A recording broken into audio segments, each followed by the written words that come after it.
There are few, if any, names in horror manga that mean as much as Junji Ito.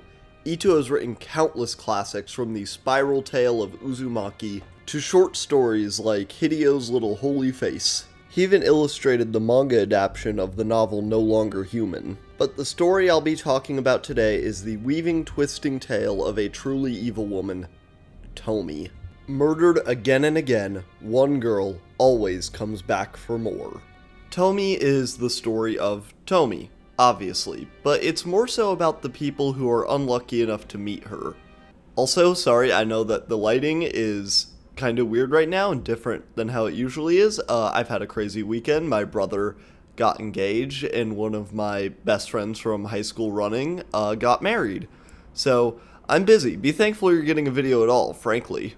She's a truly vile being, however she's so beautiful that men simply cannot stay away from her, and they often become so infatuated with her that they end up murdering her. It's very romantic, it is. But again and again she comes back for more, and that is where the fascinating way that this story is told comes in. Tomie is comprised of short stories, not unlike my own book, or the soon-to-come-out sequel of my book, and I'm just really glad that I inspired Ito to go with this format. You're welcome, buddy. The short stories are connected through Tomie. The stories can be read separately, of course, but together you see how Japan is being terrorized and rotted by this woman's soul. Truth be told, I did not at all understand the hype around Tomie the first time I tried to get through it. I'd already read Uzumaki, the tale of a small Japanese town and its residents being infested by spirals. And to be honest, Uzumaki is far better than Tomie. It's more consistently entertaining, and the art is of a much higher caliber.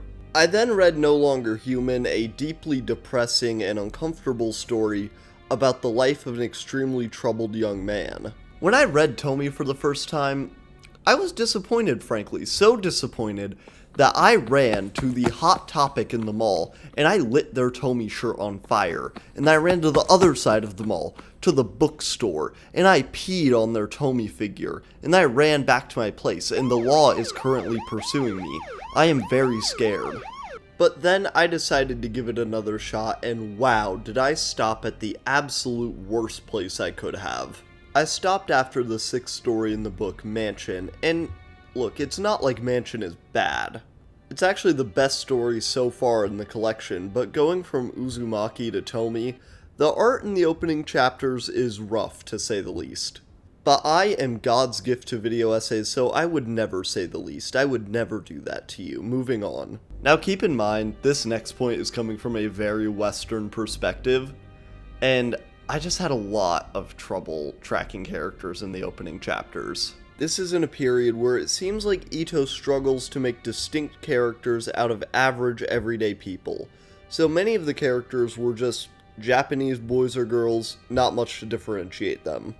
And they obviously have Japanese names, and the combination of the Japanese names and the similar art style made it difficult for me, a lifelong American, no less a lifelong American of Kansas, to tell them apart. And I've been a little harsh so far, so after all that disappointment, what could have turned this from something that I did not like to a book that I couldn't put down? Well, the art immediately takes a step up after Mansion with Revenge, a snowbound mystery with shocking body horror. I am already a sucker for snowbound horror, 2 of my favorite horror movies being The Shining and The Thing. But Ito used this story to tighten up his character roster, where in previous ones it felt like each story involved an entire classroom of children. This story focuses on 3 men, Tomie, and 1 corpse. The men are distinct from the get-go, and the snowbound environments work to the strength of this younger Ito. There's more focus on details and character than environment, due to most of the environment being plain white, like Oda did with Drum Island in One Piece. One issue I had before this story was like, okay, yeah, Tomie, obviously, canonically, a bad bitch. Bad as hell. Kind of woman that you want to make tea out of her sweaty socks. You know. But most of the stories before this turn are just about a bunch of schoolboys being obsessed with her, and then someone dies at the end. It isn't really until later where you get some real weird shit, like a lake of Tomies being grown like a bunch of tadpoles, the creepy old couple which adopts a fully adult Tomie, The one where Tomie tricks a super ugly loser, a classic parable of bait for lonely dudes who get no bitches and stack no paper. I think that this is a good time to bring up a very strange Itoism that I've noticed the more I've read his work. If there's one thing Ito loves, it's horrifyingly ugly people. But if there's one thing that Ito loves, it's a woman having a weird, alluring presence about her which drives men to madness. Yeah, I bet you thought I was gonna do the old 3-joke format where I say the first thing, and then another thing, and then the third thing. And then I'd actually talk about that third thing, but don't you try and put me in your box of comedy. I am an independent, I am a god, and you will laugh at my jokes. I'm like the Joker. I'm like the man, the Joker. It's never really a problem, as the men in these dynamics are always shown to be either insane or evil people, so it's clear that Ito does not think that obsession is an appropriate response to an attractive woman, and neither do I, because it isn't. I run an anime channel. I feel the need to make my feelings on this very clear. That's not cool. However, Tomie has a lot to love, so I'm gonna go over a couple of my favorites. Boy is probably the creepiest and most upsetting one. Tomie seduces a boy's heart in a Freudian bid to earn the boy's favor as his mother. This is contrasted by her chopped up body coming back together after she was killed. The boy comes to spend time with her until she's well enough to seek him out, and eventually is driven mad by the desire to be with his new mother. Waterfall Basin holds my favorite art in the whole collection. It's very disturbing. However, it has hella nipples, so I can't show it on YouTube, I think.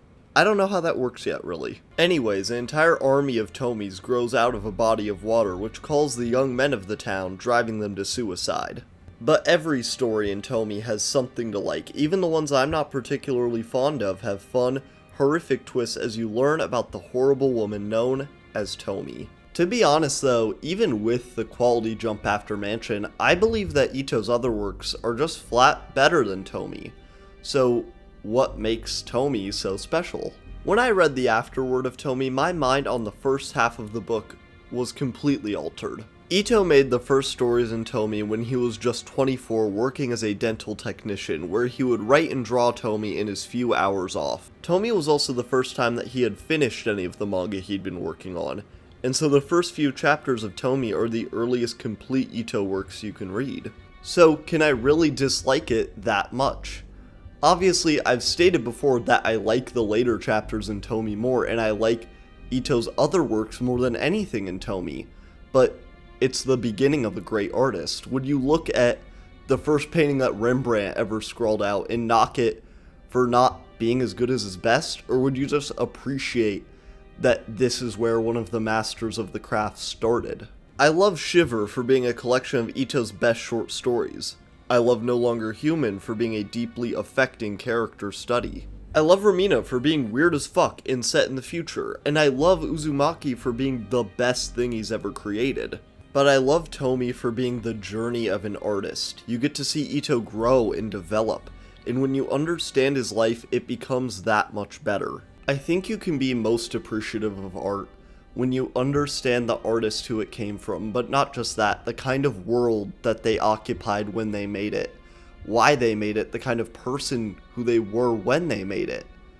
And learning those things about Junji Ito completely turned me around on Tomie. And hey, if I ended up liking the first chapters of it that much after learning about his life, I don't think that there's anything he could make that I wouldn't appreciate. But, I mean, can you really appreciate Starry Night if you don't know why Van Gogh painted it? And I hate the Crunchyroll Ito collection for legitimately being one of the most pointless pieces of media I've ever seen. Hey everyone, thank you so much for watching that video. I just realized I forgot to put on a necklace for it, like I usually do, so I've got like 6 on now, including Gojo right here. I want to talk about Jujutsu Kaisen more soon, so I thought that he might help inspire me. But yeah, thank you so much for watching that video. I hope you liked it. Junji Ito is one of my favorite artists of all time, so I've really wanted to make a video about him for a while, and yeah, thank you so much for watching.